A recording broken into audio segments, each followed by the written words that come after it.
这是她第一次跟男友回家，可在这意乱情迷的时刻，她更关心的是这间公寓到底有多少平方。物欲显然比情欲更让她心动神摇。接着男友一把将她抱起，穿过长长的走廊，才终于抵达卧室。她的裙子随意洒落在柔软的地毯，真丝轻盈地包裹着两人。男友带着被满足的温柔问她想去哪里度假。 Iceland. Would you let me take you to Iceland? 露西如上云端，仿佛已经看见了未来的自己将在这阔气的公寓里过上最好的生活。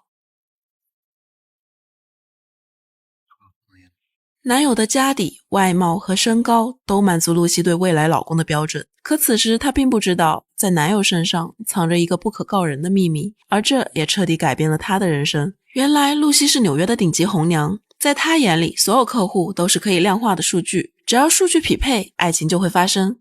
That if the girl asks for a 6-foot-tall drink of water in his 40s with a salary over $500,000 and a good hairline, you deliver. 而这是露西促成的第9场婚礼，新娘新郎家世相当，外貌登对，单身的女人们不禁羡慕和向往。她们向露西讨教，究竟要符合什么标准才能找到命中注定的爱人。 We can always meet our life partner out in the wild or swiping on apps.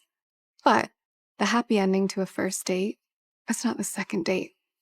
It's changing each other's diapers and burying each other. You're looking for a nursing home partner and a grave buddy. 露西近乎蛊惑的描述击中了女人们对爱情的憧憬，可一旁的男人却识别出她的本质，一个贩卖爱情的专家。她的兴趣被挑起，可就在这时，伴娘团急匆匆赶来，新娘后悔了。近在眼前的婚礼让她没法再逃避内心的真实感受。她没那么爱，露西没有安慰，她只是轻声问道，在你灵魂最阴暗的角落，到底图他什么？ He makes my sister jealous. Thinks he's better than her husband. She thinks he's got a better job, that he's better looking, taller. That makes me feel like I've won. So this is about value. Peter makes you feel valuable.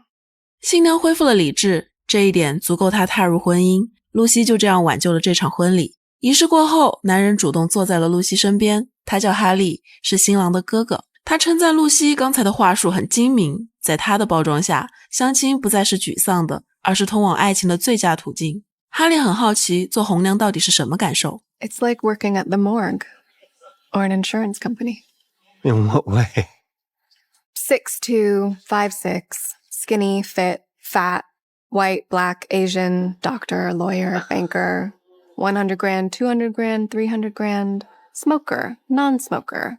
露西表示她虽然不懂爱情，却很懂相亲。如果哈利有这方面的需要，完全可以找他。像他这样的优质资源，绝对是相亲市场的顶流。可哈利明显另有打算，他看上了这个精明市侩的红娘。可露西直言，她的择偶标准比一般人更严格。My nice to have is that they're mind-numbingly, absurdly, achingly rich.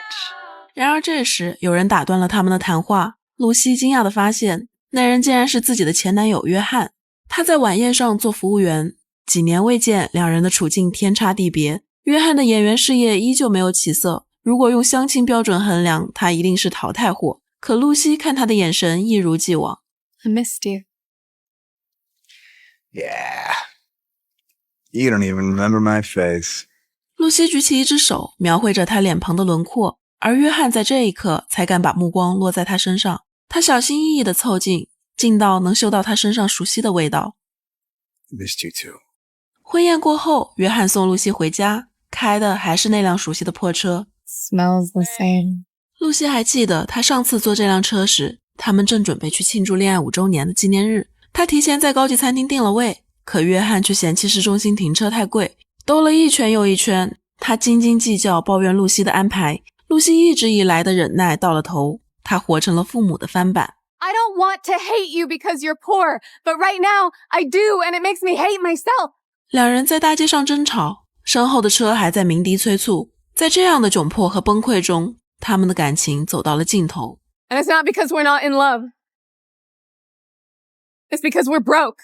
如今两人对视时，还是会感觉心潮翻涌，可彼此又都清楚，爱情不是生活的解药。然而露西的事业很快遇到瓶颈，女人是个律师，今年39岁，始终没有找到合适的对象。 I'm trying to settle. 虽然屡战屡败，律师的标准依然卡得很严，男人的身高不能低于1.8米，这让露西很苦恼。她和闺蜜吐槽，对方却开玩笑说，现在有增高手术专治矮冬瓜。 6 inches can double a man's value in the market. 露西努力为律师寻找合适的男人，可婚恋市场中谁都想利益最大化。男人今年48，他厌倦了和20出头的女生恋爱，他们太幼稚了。露西立刻表示，律师很符合他的标准。可听到对方39岁时，男人的笑容凝固了。他认为30加的女性生物钟已经在倒计时。 Someone 27. Even 29 is pushing it. Trust me, it's the best thing for everyone. I genuinely get along much better with girls in their 20s. 在这群挑剔的男男女女中，哈利则显得鹤立鸡群。尽管露西表示他来只是为了让他死心，自己并不适合他，可哈利自有他的魅力所在。他成熟有型，也毫不遮掩，有问必答。更重要的是，每次约会的地点都是露西消费不起的高级餐馆。可从业多年的经验让他保留了最后一丝理智。 In my line of work, I meet hundreds of highly desirable, high-quality men, but you are what we call, in my industry, a unicorn. An impossible fantasy. 生来贫穷的露西不过是一个996的牛马，他们绝不是一个世界的人，因此他始终不明白哈利到底图他什么。 I'm older than the women you could be dating, which means my looks won't last as long, and I have fewer years left to get pregnant. If you marry a 25-year-old, then in 10 years, she'll look like me. If you marry me, in 10 years, I'll look like my mother. 他坦诚而残忍的自我剖析，正是哈利所看重的。物质和精明只是他的假面，他的头脑依然是清醒的，而这份不被世俗裹挟的自我，才是他最大的价值。 I want to be with you for your intangible assets. Those are good investments. They don't degrade, they only get sharper. And besides, I have enough material assets for the both of us. 露西被折服了。从这天之后，两人正式谈起了恋爱，而哈利的有钱程度也远远超出了他的想象。身为基金公司的老总，他坐拥市中心的顶楼公寓，共度一夜后，他贴心地准备好早餐，还顺手送上了自家的钥匙。露西的生活从未如此梦幻。可这天，他的客户出事了。原来就在昨晚，律师和他精心挑选的男人去约会。事后，露西特意打电话询问，男人对律师非常满意。当时露西激动不已，以为律师终于能脱单了，却没想到 Apparently, she was assaulted on the date. 露西愣了，这是她从未料到的风险。律师起诉了公司，老板却习以为常，还安慰他这只是阴沟里翻船，放弃这个客户吧。可露西良心难安，她辜负了律师的信任，更毁了她对爱情的信心。她躲进厕所翻看男人的信息，却找不到任何瑕疵。露西这才意识到自己的天真。罗列数据很简单，可人性从来复杂难测。然而在哈利面前，露西只能假装无事发生。她知道自己的烦恼在哈利看来肯定不值一提。可这天她去看约翰的戏剧，对方却察觉到她的失落。 You okay? 露西很诧异，无论她再怎么掩饰，约翰总是能一眼看穿。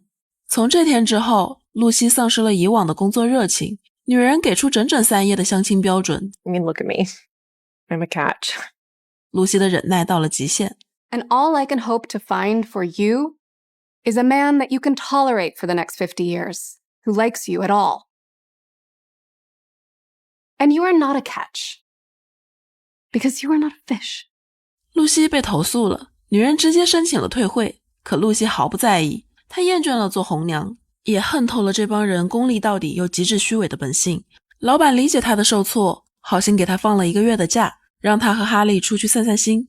可露西没法摆脱内心的愧疚，她翻遍律师的照片，在她经常去的咖啡馆门口蹲守。可看到他出现的那一刻，律师的眼神满是愤恨。他扭头就走，露西追了一路，只想说一句对不起，可再真心的道歉也无法弥补律师所受的伤害。他质问露西为什么会把这样的人渣介绍给自己。 He was a strong match with a lot of potential. 这是露西的经典话术。她曾以为只要数据匹配，就能敲定婚姻这笔买卖，可人性不能被数据简化。But I am not merchandise. I'm a person. And I know I deserve love. I know you do. I believe it. Fuck you.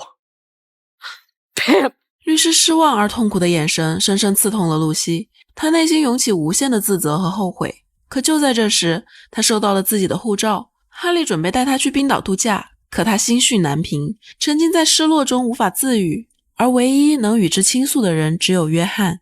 电话接通的第一秒，约翰就意识到他的不对，于是他扔掉包，在大街上随地一坐，问他到底怎么了。I'm here.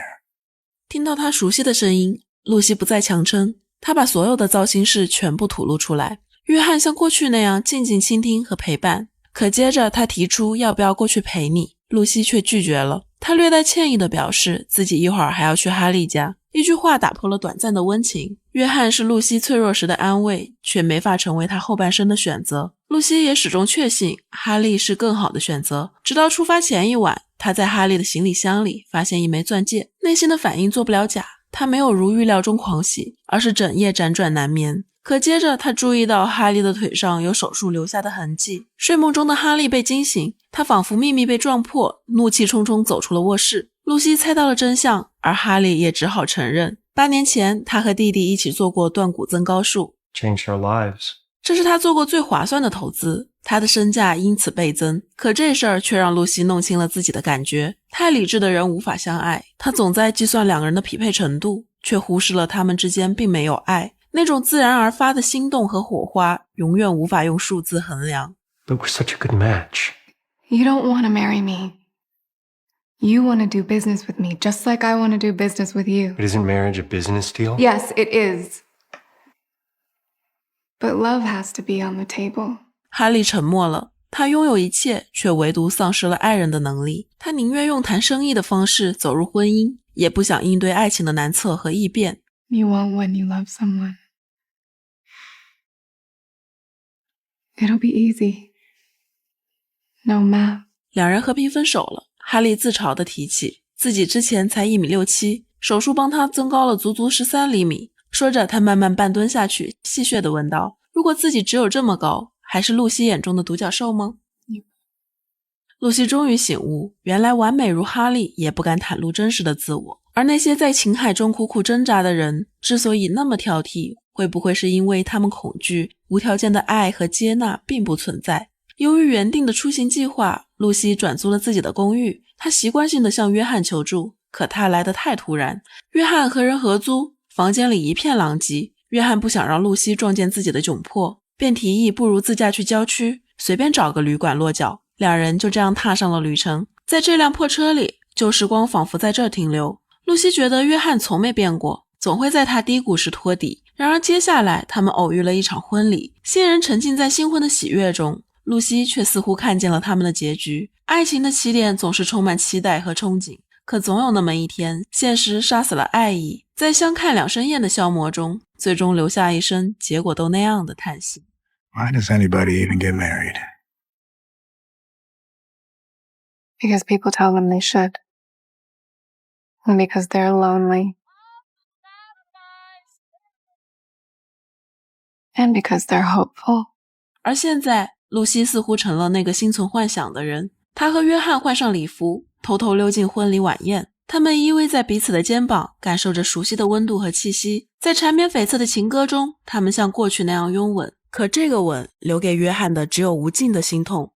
他知道露西看不上自己，却还是会在他每一次找来时，沦为一只摇尾乞怜的小狗。 When I see your face, I see wrinkles, gray hair, and children that look like you. Can't help it. 可露西不理解，她拜金物质，自私自利，永远在衡量得失。约翰应该恨透了她。 I'm thinking, if I choose to marry you, I'm going to be sitting across from you in cheap, shitty restaurants for the rest of my life. I'll be riding in your shitty car and living in your shitty bedroom. And fighting with you about $25. I'm weighing being with you against these shit trade-offs. I'm doing math. This is what I'm like. I know what you like. Then how could you still love me? 他们再次陷入了现实的困境。就在露西不知该何去何从时，她接到了一通电话，律师语气恐慌。原来上次约会的人渣正堵在他家楼下，一个劲地按门铃。警察表示没有实质的行为，无法逮捕男人。两人很快赶到楼下，律师吓坏了。Can I hug you? 就这样，露西挽救了两人的关系。危机过后，律师自嘲他可能要孤独终老了，露西又成了他的红娘，许诺一定帮他找到命中注定的那个人。I'm not asking for a miracle. I just want to love someone. Someone who can't help but love me back. 露西从他身上看到了自己，经历无数次心碎，只为找到一个能理解自己、全然接纳和值得去爱的人。他以为自己是拜金的、冷酷的，可约翰看见了最真实的他。You asked how I could love you. I just do. It's the easiest thing. 约翰说他也算了笔账， I love you now, like I loved you before. 他能提供的只有终身都不过期的爱。It's my final offer. You can't negotiate because I don't have anything else to offer you. 约翰还在絮絮叨叨，说自己要多接些服务员的兼职，还会多接拍一些广告。曾经那个最物质的红娘，终于诚实面对了自己的内心。她不要冷冰冰的数字，只要不可预测却值得冒险的未来。没有面包的爱情是空中楼阁，可只有物质的感情是灵魂牢笼。在物欲横流的社会，一切都追求效率和回报比，可爱情不是商品，人性也不能被数据简化。如果真的要踏入一场婚姻，我想比我应该更重要。毕竟那些无法被计算的火花、冒险和灵魂共鸣，才是爱情最动人的地方。